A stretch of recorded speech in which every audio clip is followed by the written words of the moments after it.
Welcome to the Personal Gains Podcast with Jack Clark. Let's do this. Let's do it, man. All right. Welcome to the Personal Gains Podcast. This is episode 6. I'm joined with Ed Morrison. Thanks so much for joining me. Thanks for having me, Jack. Just as a bit of an introduction for Ed, Ed has recently been appointed the Oceania CrossFit manager, which is awesome news. He's the owner of Charge CrossFit. He's a CrossFit seminar staff trainer, and he is a long-time announcer of CrossFit championships in Australia. And he's also director of Triarch Fitness, which deals with online fitness programs. You got a lot going on in your life, man. How do you balance that all out? Dude, I feel like when you list it off like that, it sounds like a lot more than it actually is. But there's some things there that I guess you just prioritize, hey? Like there's some things there that consume huge amounts of my time on a daily basis, like the affiliate and being the Oceania CrossFit manager. They're my two day-to-day things. Right, they're like your two main bread and butters. Yeah, and like I eat, breathe, sleep, those things there every day. And then, awesome. I love being a seminar staff trainer, but realistically, like that occupies, a weekend every here and there at the moment. And then, doing things like MC and some media work, like I love doing that. And I feel like it really contributes to the CrossFit community, but I'm not doing that super frequently. It's just something that sort of pops up here and there, and I still love to do. Right, yeah, cool, man. How'd you get into emceeing the CrossFit Championships? Like, when was the first time you did it? I did the first... Let's say a regionals, like a big event. That's exactly it. It was 2014 regionals. Okay. And so Mick Shaw ran the regionals back then, and we were doing a seminar on. I was teaching a seminar, and he actually asked. So this could have been all someone else's glory. He asked a good mate of mine who's also on seminar staff, Ollie Wilson, and Ollie said, "Oh, I'm not doing that." Like he just didn't want a bar of it, but he goes, "Ed will do it. Just write it down." And I had already got the job before I'd said yes, no, even knew what it was. Mick's like, "Hey, Ed, you're the MC of the regionals," and if you've ever met Mick Shaw, he's a particularly persuasive human. Yeah. Like ex-SAS dude, like absolutely massive. And he was just like, "You're the MC." And I'm like, "Okay, Mick." Okay. Cool. So that was it. Like I was the MC after that, and the rest is history. Like we did a reasonable job the first year. It was me, Matt Healy, and oh god, I can't remember. Matt Healy did it? Yeah, Matt Healy did it that year. Because he would have been flipping around in Speedos the year before or whatever he was doing. And like for those that like we're talking, like Matt Healy's pretty old school now, but he was such a great athlete. Yeah. And then he got injured, and I think I don't know if he ever really competed in CrossFit again, but his plan was to come back, but that was his first year away from injury, so he MC'd with me, and we had a ball, but after that it was just me, and later on Kobe joined in. Okay, yeah, that's right. So you and Kobe have sort of been bouncing back and forth since. Yeah, that's it. Yeah. Yeah, awesome, man. And was that nerve-wracking, like being in front of that sort of big crowd and jumping in front of it? It was awful. How long have you owned Charge CrossFit for? Well, I've been involved in CrossFit since 2009, but I'd only been at Charge since 2016. So, okay. And like, I'm relatively decent at public speaking because it's a skill that's required on seminar staff. But definitely like getting a microphone in your hands and that's sort of the environment of regionals for anyone who's been in Wollongong. Like it's a huge arena. It's just like, whoa, this is terrifying. But once I gave the introduction, I quickly realized that actually not that many people were listening to me. Right. Like the stars of the show are the athletes. Yeah. And every now and then I could say something which I could hear people would react to, but for the most part, I'm like the secondary thing compared to what's going on the floor. So okay. if you keep that mindset, you actually don't get nervous at all because you realize what people are actually interested in is who's doing the work on the floor. So that's sort of what I try to keep in mind when I'm doing it. That's funny. Your method of being like confident in the situation was being, I'm not as important as I think. But that's exactly it. Yeah. Oh, that's funny, man. So Charge CrossFit, you opened up in 2016, and that's your own thing? No, well, it's funny. So I didn't mean to mislead you. So Charge CrossFit's actually been open since 2013, and I own that with a business partner, Ash, and his wife Renee. Oh, cool. And the word Charge actually comes from he had a band called The Charge. Yeah. So then he just called it his CrossFit gym, and I love that like, name. Yeah, it's awesome. Yeah. I looked it up. I saw that name. I was like, Charge CrossFit. I mean, it's funny how these things go. Not unlike the falling into the MC role. I actually returned from a year coaching in China. I did a year coaching overseas. I just wanted to do some travel, and I came back and to be honest, man, I was a little bit of a lost soul. Like, as anyone who's returned from a bit of travel will know what that feeling's like. Just sort of get back home and not quite sure. Right. I shot out an email to a few affiliates being like, hey, I'm a coach. I'd love to coach at your gym if you've got some hours.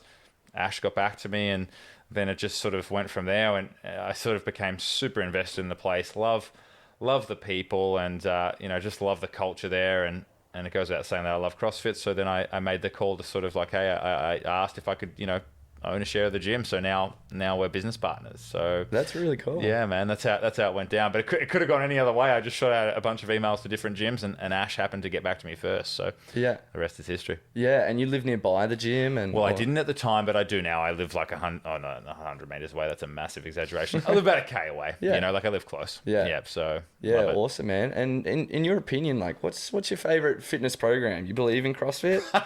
Yeah, I do believe in CrossFit. Yeah. You know what? I think it's funny. I came into CrossFit when it felt like there was a lot of animosity between different fitness programs. It's just like, oh, you CrossFitters do this, and then like, you F45ers do this, or whatever it is. And I've always tried to reconcile, like, where do I stand with, like, what is the best methodology, and how do we have that discussion? And really, CrossFit is constantly varied functional movements at high intensity. That's our description of what CrossFit is. But our goal is to get better at fitness. Right. So ultimately, I will incorporate anything that I need to get better at fitness. Yeah. And that's what a true CrossFitter should do. So if you're a power lifter and you're like, I'm a power lifter and we do this and it's really effective, guess what I'm saying next? I'm like, cool, show me. Because if it's good, I want to use it as part of my program. And that is CrossFit in its truest form. Right. Taking the best of whatever's out there and then incorporating it as part of your program. So that's why by definition, I do believe that CrossFit is the best program out there, because if you've got something better, I'm just going to take it and add it to my CrossFit program. Right. And that's how I'd go about it. That's a hard argument to have. Exactly. It's like catch-22, yeah. Because if you've got something, then I'm just going to take it. And that's what really, as trainers and coaches, we should be doing. It's like, hey, if there's something new out there that we want to learn from, let's learn it and let's incorporate it in. And you've been around for a while yourself. You would have seen we've had different emphases or different phases where we were trying to learn about different things. Like Olympic lifting really started to rear its head when the Outlaw Way started programming it a lot. Now, they're CrossFitters themselves, but everyone was like, hey, what is this thing? Like, I want to learn about this thing. They started bringing it in. And then Strong Fit came in, like, that's probably 16, 17, and everyone starts working with odd objects and doing a little bit more bodybuilding and things like that. And it's like, it's not like that's not CrossFit. Right. It's that you take what is valuable, discard what is not, and then bring it into your program. And that's sort of why, like you said, it's difficult to argue that CrossFit's not the best program if you're approaching it like that. Yeah. And I suppose if you, like, you got to think about, like, what your goal is. Absolutely. It's all goal orientated in the way that, okay, is your goal to get fitter? I'm probably like, well, yeah, you need to do CrossFit. Yep. Like, yeah, that's going to be awesome training for you. But if your goal is to be the strongest person in the world, then maybe not. Exactly. And I think that's a really good understanding of the program. Like, how strong do we want to be in CrossFit? Not as strong as possible. I want to be as strong as I can be whilst making sure that nothing else suffers. Right. And that's the challenge of CrossFit, making sure you don't emphasize something too much that it detracts from other things. And like, how much is too much? Well, that's the $1 million question that almost every coach and athlete is still trying to answer. What should you emphasize? What shouldn't you emphasize? Where's the balance? And right. It's something that, like I said, every coach and athlete is still working towards finding that balance.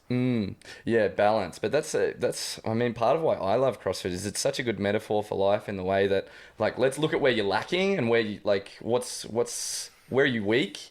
And, like, let's just start to bring that up a little bit and balance it out. It teaches you sort of just good things and transfers over to your life in general. That's right. And we often say that there's a weird magic that happens when you focus on your weaknesses. Not only do your weaknesses get better, but your strengths also tend to get better as well. Right. Now I acknowledge that for the absolute specialist who stops doing that specialist thing as much and works on their weaknesses, there might be a little bit of a drop off. But in general, the magic is working on your weaknesses and then watching how that translates to everything else in the gym and as you said, in the rest of your life. Yeah. And you train CrossFit yourself? Yeah, man. How many days do you train a week? Probably too many. Like I tend to not really have a day without moving. Like it's just like and I am aware of the issue of not resting enough, but not every workout I do I try and completely smoke myself. But like on Saturdays and Sundays, which are typically like the rest days for an affiliate owner because they're just like, I need a little bit of a break. That's actually like one of my favorite days to go into the gym, whack some music on, like pull down a rower and a ski erg and just cruise. Like, I love doing that stuff. So I probably am training 6 days a week, like realistically, but not sort of like the double session schedule that I know like that a top performing CrossFit athlete would have. But something each day, 6 days a week. Yeah, cool. And what do you recommend for people? Like, what should they train in general? If you're like, random person comes up to you and say, hey, I do CrossFit. How many days should I be training a week? What do you think? Yeah, dude, that's a very challenging question. And I think it is individualized to the athlete. I think the question that you have to ask yourself, and I don't always want to refer to the material that we teach in the level 1, but there's some real gold nuggets in there. The reason that you would rest is to maximize your volume and to maximize your intensity. So how often should you rest? You should rest when you can tell that your volume and your intensity is starting to suffer. Typically at an affiliate, what I've noticed is that Thursday is not the highest performing day. That is, people smoke themselves on Monday, Tuesday, Wednesday. Right. They come in on Thursday and they're just completely devastated from 3 days of hitting it hard, and they probably need a rest day. Now, I'm being very, very general here to a population, but I think the 3 days on, 1 day off protocol is roughly what you're looking at.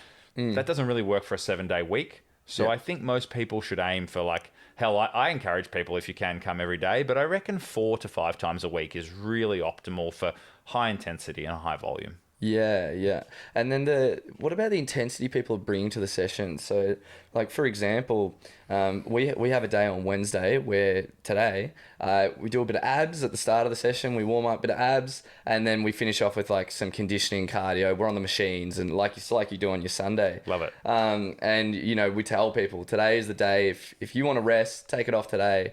But if not, come in, get moving, get a sweat on, and relax. Sure. Like so I suppose we talk about intensity and pushing like as hard as you can in the gym every day, but do you think that's the smartest way of training? This question has always been posed about CrossFit. Like, hey, is the high intensity piece, like, is it dangerous to try and be always aiming for high intensity? And I suppose there's 2 responses that I normally give to this. One is, if your program has quality variance in it, then the intensity will vary naturally. Let's think of a super intense workout. Think of any open workout you want.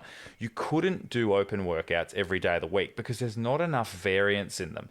They're all sort of 7 to 12 minutes, set yourself on fire, no movement conflict, so you're just completely getting crushed workouts.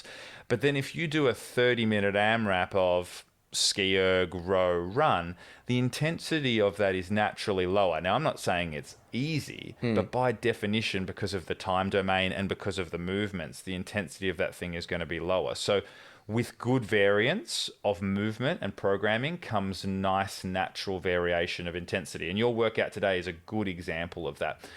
The second piece to that is that in an interview, which I don't think it's very easy to find, but Coach Glassman was asked the question. He was basically asked this question: what do you think about high intensity? Or what in fact, no, he was asked a different question. He was asked, if in a few years we see that people aren't able to achieve longevity from CrossFit, what would be your first recommendation? And he, without giving it too much thought, said, I would recommend reduction in intensity at times. So I don't think people need to necessarily feel like they're not doing CrossFit if they don't go high intensity every day. Right. But you just got to play it as it lays. Like, if someone looks completely cooked, it's like, hey, maybe don't do Fran today. Like, go jump on the rower and then do some mobility. Like, that's still training. Like, it's still okay to do that. Yeah, cool. So it's sort of like there's 2 roles. It's one is of the coach who's ensuring that the programming is varied, and then it's like the other role of the athlete who's coming in and to the amount of intensity they're giving into the program. But Also their ability to listen and take on, and Of course. take on the coaching, and which can be hard sometimes. That's a hard thing I deal with. Like, Sure. and sometimes I've got to step back and go, you know what? I've told this person like my best opinion and what I think's best for them.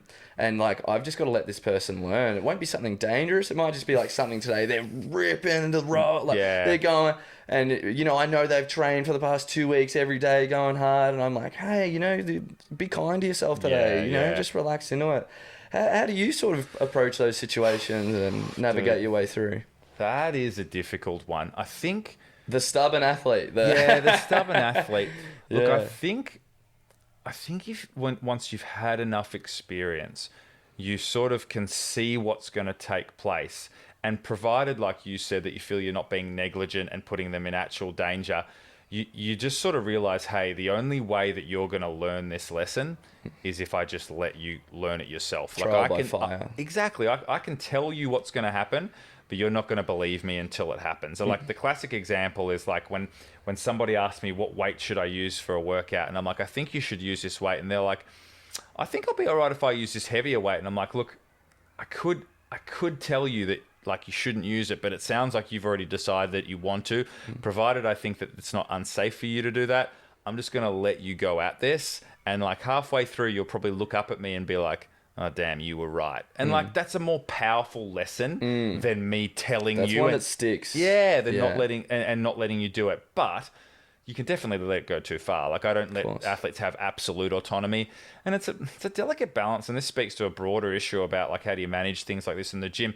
You got to give a combination of what people want and what they need. And it's a constant battle, and it changes depending on who the person is. But in that instance, every now and then it's like, okay, I'm just going to let you go at this. And like I said, you're going to learn the lesson yourself here. Don't hurt yourself, please. yeah. It's funny, all the little situations, and coaching is just it's a very social job. Yep. Like, okay, yeah, you need to know your shit. Yeah. About fitness and Sure. yada yada, but yeah, just the way the way I approach coaching is, I think it's like 50+% of it is very like how well you can connect, communicate, and create trust with people. Yep. And yeah, that situation there, where that trial by fire situation is sometimes the best way to build trust with people, because I've had people turn around at the end of workouts and go, yeah, you were right, like you're saying, and and you go, yeah, that like let's You're damn right, I was right. Let's do that tomorrow. Like let's.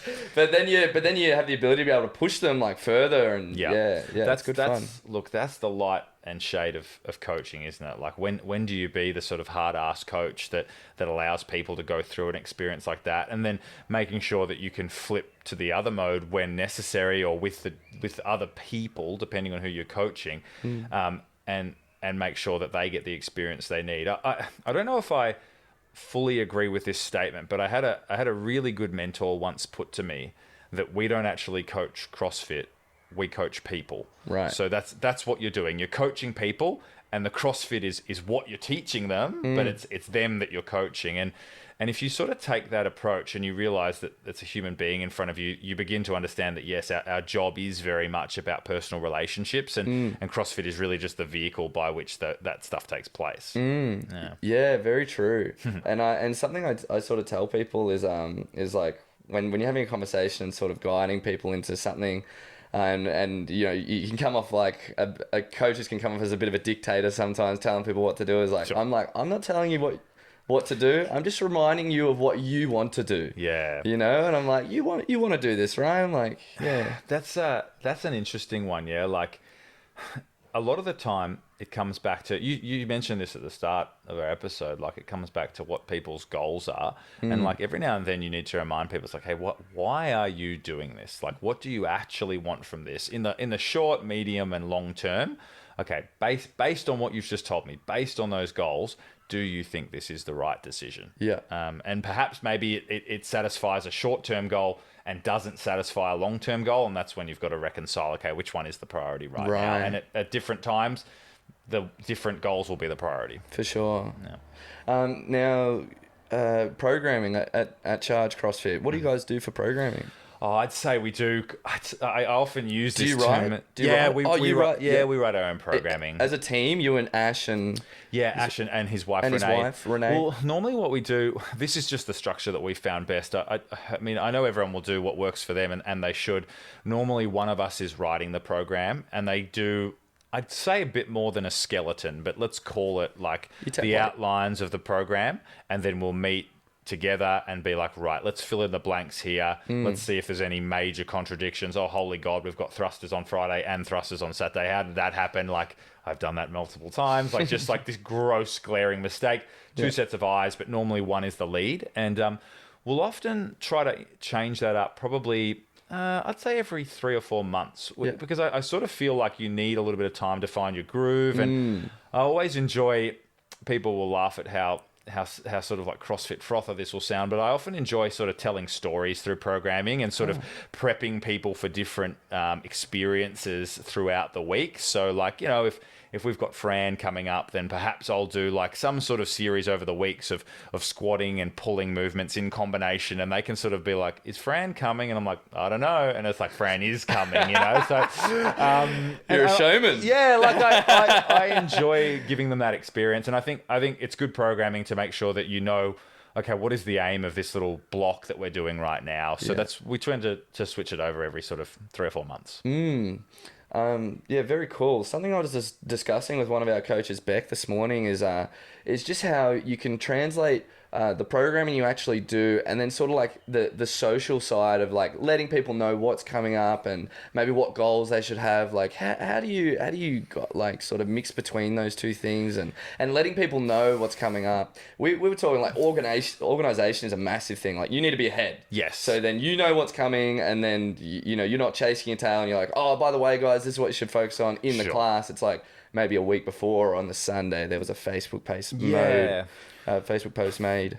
I guess there's lots of little moments throughout the session when you've got the group's attention, and you can make references to, you know, what you're working on at the moment and things like that, which is helpful for just providing more and more context, and you can reinforce messages about why you're doing the program that you're doing.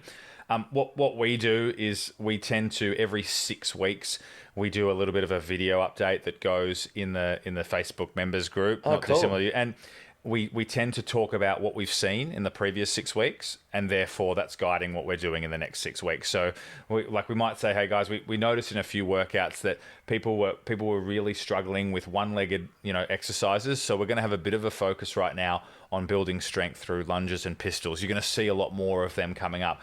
We also noticed that, gymnastics under fatigue was a real issue. So we're going to be working on some WODs that are like heavily gymnastics focused, and just sort of setting the scene so that people sort of feel like, you know, it's as much about the perception that things are planned as well as having them planned. Right. And it's not just a perception, they are planned. But I think people like to know that there's some thought going into it, because often you put in all this work on the back end as an affiliate owner, as a coach, and then people are like, oh, did you guys write the workouts on the day? And it's like, no, I've had this written for months. Like, that's how much effort I've put into this. So it's nice to let them know that stuff. Yeah, cool. Yeah. And you guys try and stay like how far ahead? What's ideal for you? Do you I love to be about 3 or 4 weeks ahead, but I'd be absolutely lying if I didn't say I get to the week and I'm like, let's change this, and this. You have to. You have to be able to change on the fly. I feel like there's the plan and then there's what actually happens. That's right. And like those mistakes that I keep making, sometimes I make myself laugh. I'm like, how have I not seen that we did 200 wall balls on Monday and I've got wall balls again on Wednesday? Like, how did I not see that when I was making the program?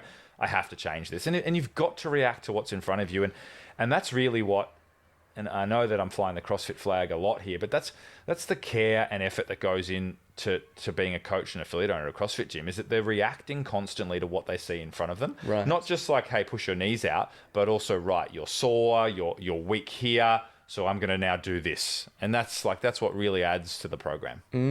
Right. So like changing things on the fly, like in the moment as well, like being able to do that as a coach. Just coaching the person. Like we talked about this before, the idea of like, oh, well, I had this program, so we are doing this. It's like, that's a bit too dogmatic. Like you should definitely stick to your guns, but if you can see things are happening in front of you, like react to the stuff that's happening in front of you. Like they're your members, you look after them, like rather than feeling like you have to stick to some like, you know, weird scripture of what was meant to be done with this workout or whatever it is. Okay, I hear you. How did you find CrossFit? Like, when did you first step into a CrossFit gym? I actually was just like, I was searching for what I didn't realize was GPP. I'd finished playing footy. I was an okay footy player. AFL. General physical preparedness. Yeah, general physical preparedness. Sorry, my apologies. Okay. And I just realized that my training had been like a little bit of running and a little bit of weights, but it just wasn't broad enough. So I was doing some circuit training at a boxing gym. Okay. And the boxing gym said, we're doing this workout today called Filthy 50. I'm like, what is this? Uh-oh. But it wasn't the Filthy 50. It had like bicep curls and stuff in it. Oh, yeah. Arguably better. Sounds like a better version. Yeah, exactly. It was like Filthy 50 RX Plus. Anyway, I got home and I'm like, what was that? And I Googled the workout, found CrossFit, went and did a trial at CrossFit Victoria, and then came out. I was a uni student and I just couldn't afford going to a gym. And at the time, there was only 4 or 5 CrossFit gyms in Melbourne. So I just couldn't get there. So I did it in my backyard for about 2 years. Homemade ring from Bunnings. Yeah, it was awesome. And just watching, like getting the stuff from the program from CrossFit.com? Well, I looked at CrossFit.com and I cherry picked like you wouldn't believe. Like I basically ended up doing Grace every second day because like I just did what I liked. But the thing is, there's so much value. I look back on that time and think there was so much wrong with what I was doing. But I'm so glad I had that experience because I remember what it's like to be brand new to CrossFit and how exciting it is and how like, you know, how tempting it is to just want to work on the stuff you're good at because it is so exciting. Yeah. And I wasn't coached and I made a lot of mistakes. And then as soon as I got a coach or was starting to get coached, I started seeing so much more development. So it was a really valuable time for me to go through that. Yeah, cool. Best amount of clean and jerks unbroken at 1 kilo at Grace? I reckon I've done the first 20 unbroken, but I don't. That's awesome. I don't reckon that's my best ever Grace. Yeah. But they're 2 different things. Eh? Yeah, I think the hitting of the singles is. I think I did the first 20 unbroken, then proceeded to sip water for the next 4 minutes. Yeah, finished the next 10. But good times out there. Yeah, awesome, man. I want to get into you being the manager of CrossFit in the Oceania. What is it? Region, continent? Yeah. I've heard the word continentals, and that's reminding me of noodles. I'm like, what's going on with CrossFit at the moment? I want you to lay out the season of what's going on. Well, continentals is that's sort of the reference point to how we've divided up who is competing at which semi-final. I think in terms of the Oceania region and what it means for the affiliates, we can use the word region rather than continentals or whatever it is. But yeah, exactly. Yeah. But they are the same effectively. Like the teams that you will see at the semi-final or the nations you'll see at the semi-final this year at the Torium Pro, that's effectively who's in the Oceania region. So look, Jack, we were speaking off air before and really the goal of this role and the international team in general, because there's now country managers, and that's effectively what my title is. There's country managers in Scandinavia, in China, in Korea, in the UK. The goal is to provide some context to everything that's happening for affiliates, for the training team, for the sport of CrossFit, back to home office in the States so that they can make really good decisions for the broader community with the knowledge that, hey, this will be implemented by a local team and also we'll get feedback from a local team as well. Right. Because, like you said, we were chatting before, and something that was missing from CrossFit before is that it seemed that it was very dominated in the US of just who was managing and what was going on, and we didn't really know what was going on. We'd sort of get the after ripple effect and the information would come down. So it's sort of like you're now this point of contact, so like we can be more in touch with the community. Yeah, and it's an astute observation about the US piece, because that's so true, and the new leadership team and Eric Rosa have very much acknowledged that's been something that's happened previously, and we're now in a position, and it happened so quickly. This is what caught everyone by surprise, where there are more international affiliates than there are US affiliates. So the international market as a whole is now bigger than the US. Right. But there was a time when that wasn't the case. Yeah. Like I said, when I started CrossFit, there was 4 gyms in Victoria. Like that's kind of laughable now. There's 100 gyms in Victoria now, exactly 100. Oh, shit, yeah. Yeah. Awesome. So I guess the growth of the international market happened so quickly. And, you know, as I said, we take ownership that we didn't expand the resources with with that growth. But now that's happening, and we're seeing a lot of cool things. So it's on a personal level, it's an incredibly exciting role to have. I'm super humbled by it. But for our community, I'm most excited because we're starting to see really nice things being stood up. Right. What changes are you excited about? Sort of going forward with the season. Are we talking about the sport right now, or are we talking about just broader for affiliates? I want to talk about both, but let's talk about the affiliates first. I think the major thing with the affiliates is that there's a clear line of communication now. Yep. So I'm slowly but surely making my way in terms of communicating with each affiliate. Each affiliate would have received multiple emails and whatnot from me, and I've had phone calls with lots of affiliates. But the most exciting thing for me is that there's so much as an affiliate owner that you might need to speak to CrossFit about. And that communication has been clunky previously because often you'd email the States and then you'd have to explain some sort of weird quirk that is the case over here in Australia, but isn't the case over there. And it might be something as simple as, hey, I need to change these details about my affiliate, or we need to transfer this person as the affiliate owner to somebody else, or whatever it might be. Right. But all these things, these operations that make affiliates run smoother, they now have some context that I can give to the US team and that I can give them from what the US team means. So we're standing up some really cool things over the next 6 to 12 months. The CrossFit On-Ramp program, that's going to be a program where people can effectively take the first baby steps of starting to do CrossFit online, and then it will shoot them to their local affiliate. Okay. So we're hoping to see more members be more people walking into their local affiliate and being so that'll sent help us with leads, Absolutely, and we're really looking forward to standing that up. We've got some really cool ways for affiliate owners to communicate with each other. We're still sort of working out best practices there, but the reality is there's 500 affiliate owners in Australia, and we can learn from each other. 100%. And previously it's been a little bit scattered, and now we're going to bring them all together, and we've got an affiliate gathering that's going to be happening soon. And no way. Yeah, so there's going to be some really nice ways. It's going to be at the Torium Pro. Oh, yeah, that's awesome. It's going to be at the there. Night. Yeah. Yes, you will. Yes, I will. You definitely will on multiple levels. Yeah, man, really excited about that for the affiliates, and there's a whole host of other things happening on the sort of the sport front, which is, as you would know well about, and we'll get to that. Yeah. And then we're trying to make things like credentializing yourself through the CrossFit education system a little bit more seamless, because we know that at times it's been a little bit more clunky for people. So making sure that level 1s and level 2s are available where they need to be and when they need to be. Right. And also the online level 1, which was born out of COVID, is still now available at the moment, even though every affiliate in Australia and New Zealand is operating. So if people can't get to level 1s to re-credentialize, or they want to open an affiliate but they can't get to a level 1, they can do it via that means. Right. And then they can open an affiliate. So just trying to make, just broaden and create resources for the affiliate owner. Yeah, awesome. And almost creating more of a community between the affiliate owners, which is very cool. This party you're talking about, man, our CrossFit Christmas party, we did $2,500 damages to this place in Berwick. And we just had muscly people just bumping into walls and stuff. So maybe I won't invite you to the... Man, no, but I'm saying you're going to get a bunch of affiliate owners in one place. Man, that party's going to be wild. Yeah, I think so. And look, a lot of there's an affiliate gathering, and this will be the first of many times that we get the affiliate owners together. And probably the main thing, or the main focus of the first one will just be hey, let's just get together and connect. We haven't done that for a while, if ever before, for a lot of new affiliate owners. We'll put on some beers, we'll put on some food, we'll have a few people speak, but mainly get to know someone else. Go speak to the affiliate owner in Cairns. Yeah. Go speak to them, get to know what they're doing, and see if you can learn something off them. So really looking forward to that. Yeah, I am too. That'll be the only thing is, if you got to compete on Sunday, then we'll see how we go. It might be the Saturday night, but we'll see how we track. I'll let the details play out. And what about the changes in the sporting season for CrossFit?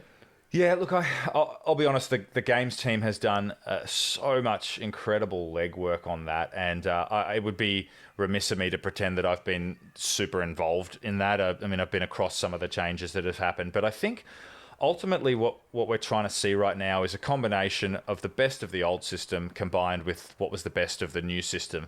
I think irrespective of how you felt, and there was a fair few emotional responses to the sanctional system. I think there was a lot to like about the sanctional system. Agreed. Particularly on a philosophical level of, hey, let's give this back to the people and allow for some really nice variation between events. I think that was really cool.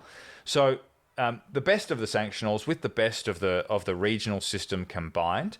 I'm really excited about the quarterfinals weekend. I think that's going to be a really special weekend in our community. The top 10% of men, women, and teams will be competing in quarterfinals. So that Of the Open. Yeah. Sorry, yeah. And obviously, I'm super excited about the Open, and we'll get to that. But when you think about the top 10%, so that's going to be the top few thousand men and women. So there's probably going to be a few people at each gym that are going to qualify. I mean, what a great weekend that's going to be at the gym. Like, those people will be throwing out at the gym. Everyone else can come in, support. The CrossFit Games first qualifying stage this year, the weekend, that was a pretty special weekend for any of the athletes that did it. So we're going to get that, but much broader for the community. Yeah, that's right. I suppose it does open up for just those, it creates a smaller goal, or rather than I've got to try and make it to the regional. That's right. Yeah, it brings it that step back, and you can have people that are pretty good in your gyms like have a crack at the quarterfinals. That's right. And I think realistically, and so when I started in CrossFit, you'd go to a local CrossFit competition, and the person who won the competition was almost definitely a regionals athlete, because the field wasn't that big, and if you won a local competition, you're probably good enough to be a regionals athlete. These days, you could win a competition locally, be a pretty handy athlete. Let's say more than a handy athlete, and you finished 300th in the Open. Because the pool is so deep. So we've got to give those athletes a chance to really show their stuff, and I think the quarterfinals will allow them to do that. Once we get to the semis, which I know people like yourself are going to be aiming for, we're talking about some serious athletes then, because that's going to be top 30, and that's really the next notch up. But those people that finish between 100 and 1,000 in the Open, they're still weapons. Right. So I want to see them compete. They need to be celebrated. Exactly. I love seeing they're almost like the upcomers as well. Exactly. They're the sneaky underdogs that maybe next year are going to come in and you keep an eye on. Yeah, and someone will knock off. Well, actually, I might not make that claim, but somebody that potentially finished 500th in the Open might place second or third in a quarterfinals workout just because it's absolute wheelhouse, and everyone's going to be like, "Who is that?" Yeah, and that's I love those stories. Yeah, me too. Ricky Garard. What are your thoughts on this Ricky Garard situation? I think he's got one more year left. Sure. And he's now has got the opportunity to try and take down Fraser, and I've got a feeling that was a part of. Fraser would have made his own choices on what he's doing, but I don't think he wanted to give Ricky the chance. The joy of competing against him. Yeah, but I just sort of want to hear your opinion on him coming back, and he's sort of the first bigger name athlete. He finished third at the games and then got popped for drugs. Yeah. For performance enhancing drugs, and just he's sort of the first athlete that's really making a comeback and making a statement I'm here to come back. And yeah. Before I give my answer on or my personal opinion on it, I think what's worth acknowledging is that I understand how hurtful his actions were for people who put in hours upon hours and dedicate their life to competitive CrossFit and then were literally cheated out of potentially a position at the games or a position at regionals or a position on the podiums at the games because of what he did. So that's not lost on me, the effects of what he did there. Right. The flip side of that is that I can't wait to see him back. He served his time. That was the rules. Anyone who plays by the rules, and that includes when you get sanctions, you do whatever the sanction is, which is what he's done. I think it's going to be one of the more interesting stories that we're going to see in CrossFit Games because, and I actually recently, and this is not to name drop, I recently spoke to Dave Castro about this, and he agrees that Ricky's the real deal. Irrespective of what he did, he's a competitor. I think we're going to see him next year be really competitive. I would expect to see him at the semi-finals. Whether or not he gets straight back to the games, I don't know. I don't know what type of shape he's in. But, if you want to be a big sport, you got to have stories like this. You got to have the villains. You got to have people that are outspoken and things like that. Ricky brings that to the table. Do you like it or not? That's a different question. Do we need it in the sport? I'm not saying we necessarily need drug cheats, not at all. But I think we need stories like this, comeback stories. So Right. I'm trying to view it through that lens. And yeah, I'll be looking forward to when he comes back. Right. Yeah, me too, a little bit too. I'm just like, man, the amount of energy this guy would have built up, and you just see it, like when he did that one of those games workout, and he's saw like it. flipping off Fraser. Everyone saw that. He's an angry man. Man, he has got like a fire in his belly, and it's like that is dangerous. It It is. is very dangerous as a competitor. And like I said, you don't necessarily have to like it, but like you don't have to like everything in our sport. Like Right. that's part and parcel of sport. Like it's not make believe. It's real life. So there's going to be people, actions, workouts that you don't like. Deal with it. But I think it's better for the growth of the sport that we have those type of things. And especially like the vibe in CrossFit is like everyone's like, you're good, fist bump, finish the workout. Like everyone is very. So you speak to everyone in CrossFit, and they're just the nicest person ever. So it's sort of like a good, a good change of heart to have someone that you're like, oh shit, he's coming in, and if he wins a workout or whatever, it's just it'll just create a bit of It's I couldn't agree more. It's funny because I compete infrequently. I love getting involved in a local comp or something like that, and I am that person who's like fist bumping people, and I love to see other people do well.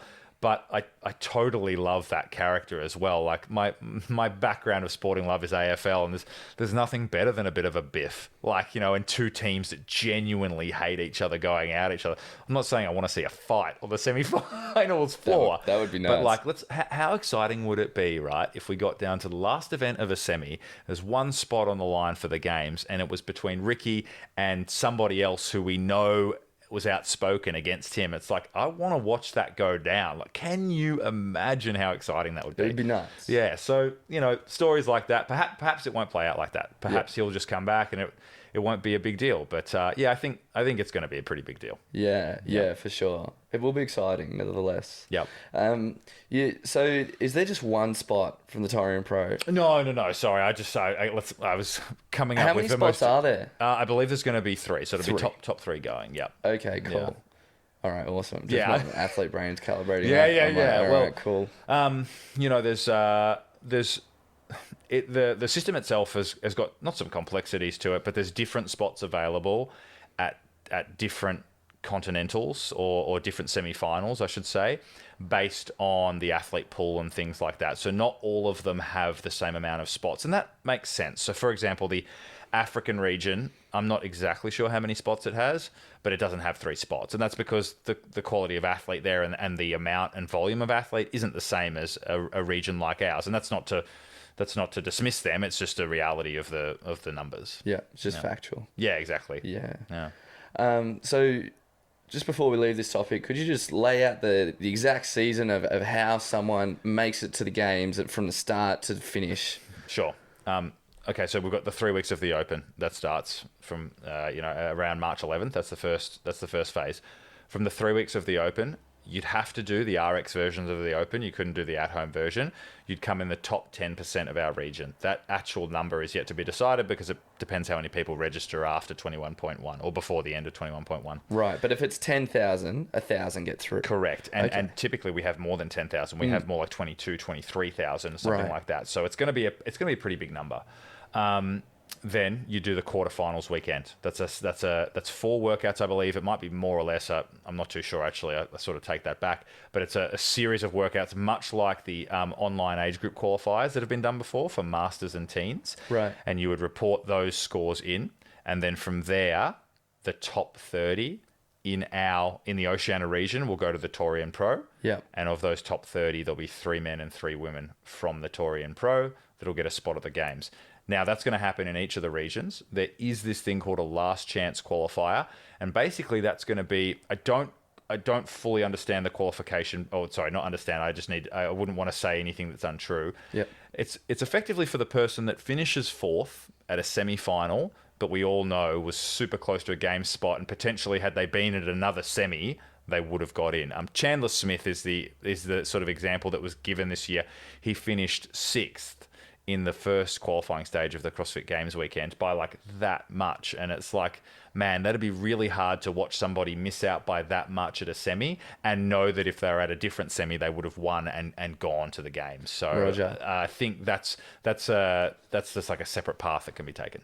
Okay, cool. And my thoughts were also potentially there's like a person that is in a lockdown because of COVID, and they did the at home, and then maybe get a second chance later on. I don't think that's Just going to another happen. situation. It is COVID obviously is throwing a spanner in the works. That goes without saying. I think the Open this year in particular is going to be fairly low equipment to even do just the regular RX version. So Right. how do I say this without sounding elitist? If your goal is to go to the CrossFit Games, I dare say even in a COVID situation, you would have access to some barbells, dumbbells, and rings or whatever you need to have for the Open. That would be my guess. Yeah, for sure. For sure.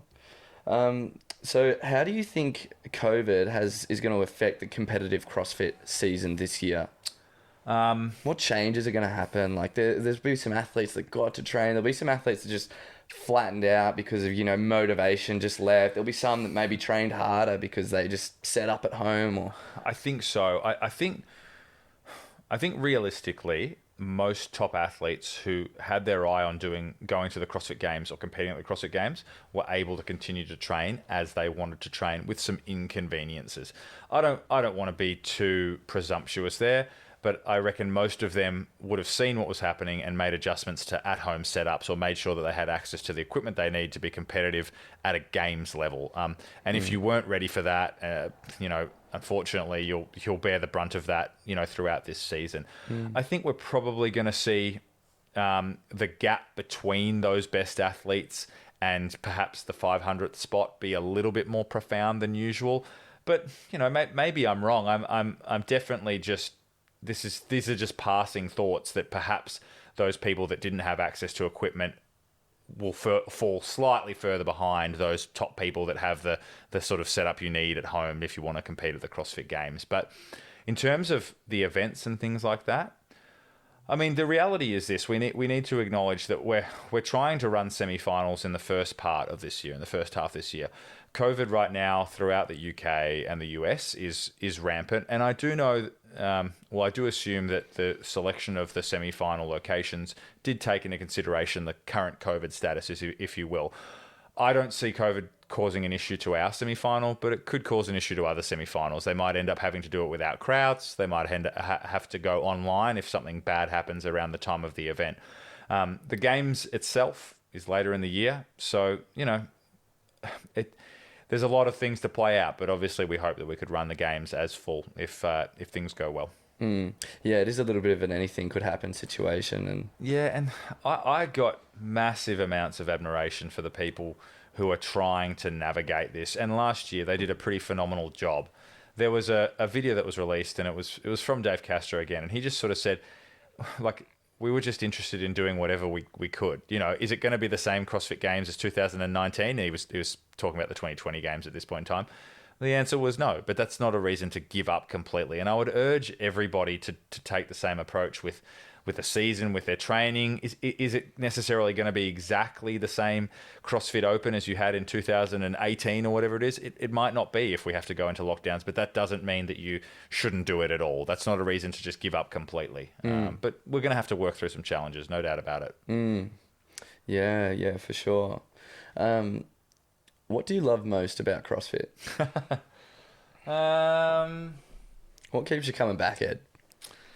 Why are you so involved? Why are you all these projects? Like, you started from the start, now you're an affiliate owner, and you're jumping on all these different things. You're now on this podcast talking to me, and you're the manager of the Oceania region. Like, after announcing CrossFit for years, what keeps you coming back? Yeah, that's a tough one, man. And I don't know if I'm going to give. I'm probably going to, halfway through driving home, I'm going to remember a better thing that I should have said to this. But this is somewhat of a cliched response, but I reckon a lot of people that I've coached and I've watched CrossFit change their life. Now, it sounds cliche, but for a lot of people, that they get up in the morning and they're potentially in a job that doesn't bring them a huge amount of joy, and they're tired and they're stressed. And CrossFit can change all those things. I'm not saying that everyone becomes a CrossFit trainer or CrossFit changes your job, but I watch the transformation of people on a level which is far more profound than just in the gym. Like, yeah, you can squat deeper. Yeah, you can press weights over your head that you couldn't press before I met you, but you're a different person because of what CrossFit has given you, and because you've got this purpose to the days where CrossFit is in it. Like, I watch people that are like, I've got nothing on today except everything is tailored around when am I going to get into the box. Like, that's how important this is to me. And I think watching that change in people and seeing something become a thing that people love so much in their lives is probably what keeps me coming back. And there's just these little moments when you watch people slowly but surely get hooked into CrossFit, and I still get a massive kick out of it. Like, for example, it's like the new person at the gym. They've been there for 3 weeks. You're not entirely sure if they're loving it. And then, like, they rock up and they've got a no bull t-shirt on or something. And you're like, cool, like, you are in now. You've bought in completely. It's the nanos. Exactly. As soon as the nanos come on, I'm cool, like, you are mine now. No, I don't think like that. But it's just like, cool, like, you feel a part of this, and not only do you feel a part of it, like, this culture is welcoming to you. Like, you feel like you're welcome here. So I just love that. Gives me a huge thrill. Yeah, for sure. And I suppose the other thing is it's just how accepting it is of everyone. Sure. Like, by definition, like, when I say people are so, you hear so many people like, oh, I'm scared to do CrossFit or whatever. I'm like, grandma's train in the same class that I do. Yeah. I'm like, come and train with me. You'll see. It's like, by definition, just accepting of anyone, any culture, any religion, anything. Yeah. And that acceptance is it's just phenomenal. It's a really good point you raised, man. Like, I can't think of many more things that are universally wanted by everybody than good health and like good fitness. Like, that's something that everybody really wants, even if they don't know they want it. They really do want it. Right. So it really transcends all barriers, and that's a really special thing about it. It's interesting that you talk about I couldn't possibly, the example of the person who's sort of like, oh, I couldn't possibly do CrossFit, and you sort of tell them that, like, oh, hey, I have grandmas training in the same gym that I have elite athletes training. When I hear people that are scared to come in to the gym, like, or scared to join CrossFit, they're the people that excite me the most, because I don't think people do things enough that scare them. Like, there's a lot of growth for you as a human by doing the thing that scares you.